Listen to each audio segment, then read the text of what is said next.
Hello everybody, it is me, Timeless Engines, and welcome back to the fifth and final one of these 80th anniversary motorized reviews. Here is the Flying Scotsman, a very interesting choice for the first wave of engines. So was Duck, honestly. We'll start off with the packaging. 80th anniversary, classic Flying Scotsman, Thomas on the barcode, 3 plus motorized engine in the inside. Thomas, 80. Flying Scotsman promo. Flying Scotsman Pro. Thomas and friends. Back is nothing. The bottom, Thomas on the barcode. That's it. It's the same packaging we have seen with all of the other engines. Yeah. So here we are with the Flying Scotsman coming through out of his packaging. Let's start off, of course, with the engine at the front here. Look at that Scotsman face. I think it looks a bit more natural than the TRACKMASTER 2 one. He looks like a doofus here. He looks really insane. This one, he just looks more determined. I do not like this face. He looks very, very stupid. We've got the correct circle buffers now. On the old one, it was ovals. As you can see, I poorly painted this one as a kid.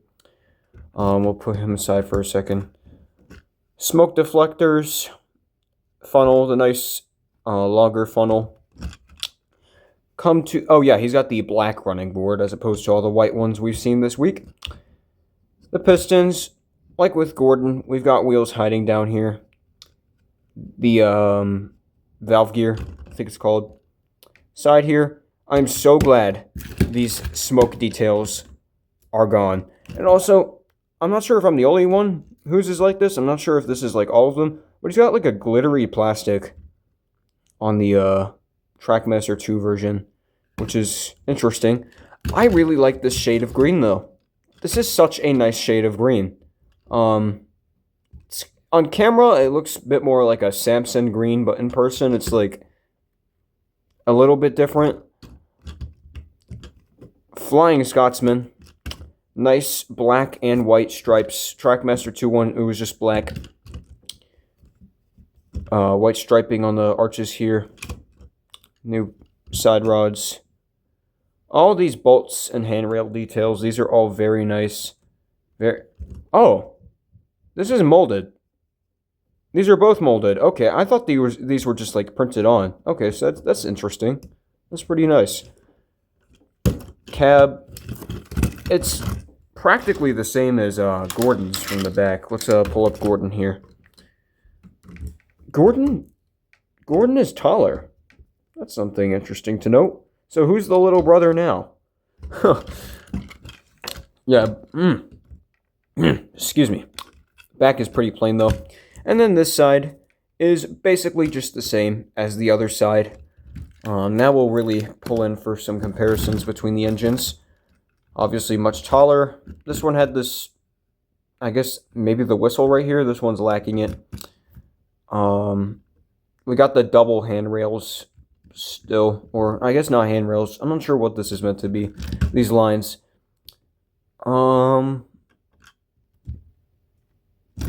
Yeah, these are really, really different.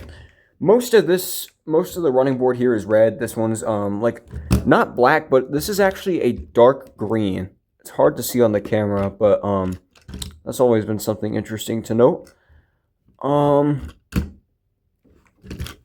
New one's missing this little detail behind the funnel here, but also the funnel, well, yeah, the funnel's a little bit like an oval, like this one is. This one's got a hollowed out funnel. This one's just capped off.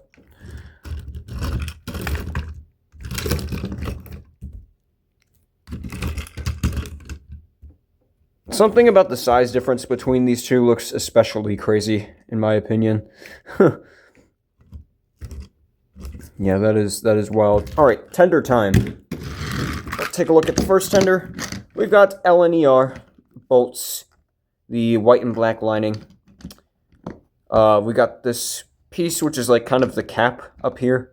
It's like everything black here is like a separate piece. Got the coal, I think the water cap. Front here, pretty plain. Side here is the same. Back is plain. You got like a door, I think. And then, wait, let's pull up the other tender. Oh, my goodness. This is a new mold. It is a smidge taller. The L and ER text is a lot closer here than it is on here. Wow, there is a lot different to this. The lining here is more like the lining on Gordon's tender, where it's like got these slopes on the corners, which is weird because, you know, it's not shaped like that. But this one's got the proper rectangular lining, all cornered off. Obviously, no smoke details. Huh. The back of this tender has a lot more detail. That is shocking for TRACKMASTER 2. That is very interesting. And then, other side here. These both have buffers on the front, which is, I think, inaccurate.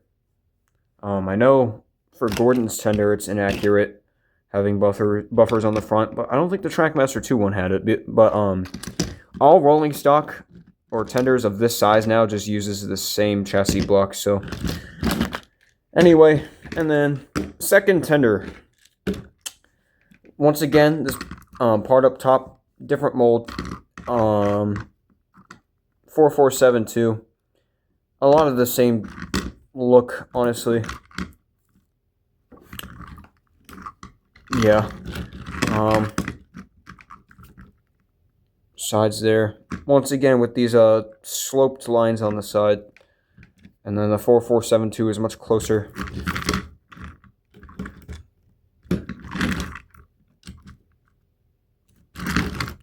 We're going to do a quick comparison of these two because they are brothers and they are pretty similar in shape.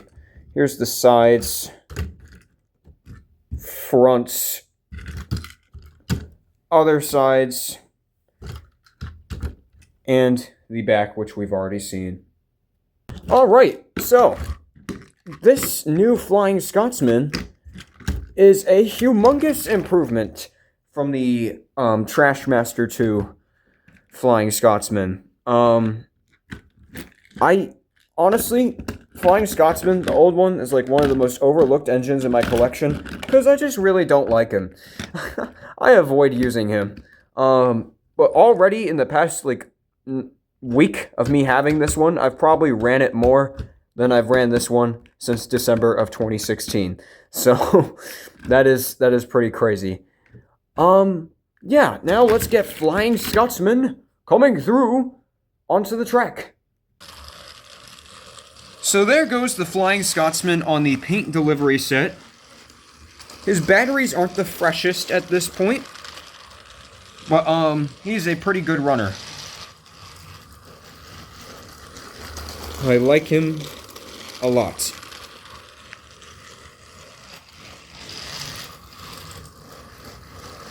Probably my favorite of the tender engines. And with that, we conclude, I guess, TRACKMASTER 4 week, as I've been calling it. We have taken a look at all of these engines here, and this is my ranking of them from best to worst, in my opinion. Obviously, I've got some sentimental attachment to this one, since he was from my first ever day out with Thomas that I've attended, and maybe my only ever one. And then we've got regular Thomas here. Very, very nice. Flying Scotsman, the best of the tender engines in my opinion. And then Gordon, a lot better than I thought he would be, except for the express coach. And then James, who is definitely the weakest of the bunch. Yeah, he needs to cut down on the eating. I hope you all enjoyed these reviews. Hopefully I will be back with more soon on some of the new die-casts. I want to get the Railway Series Thomas, and then Henry, and then of course Motorized. I'd like to get the classic Percy, and of course Duck, the most exciting one. I will see you all in the next video, whatever that is. Could be another review of these guys, I don't know. And I hope you all enjoy your day.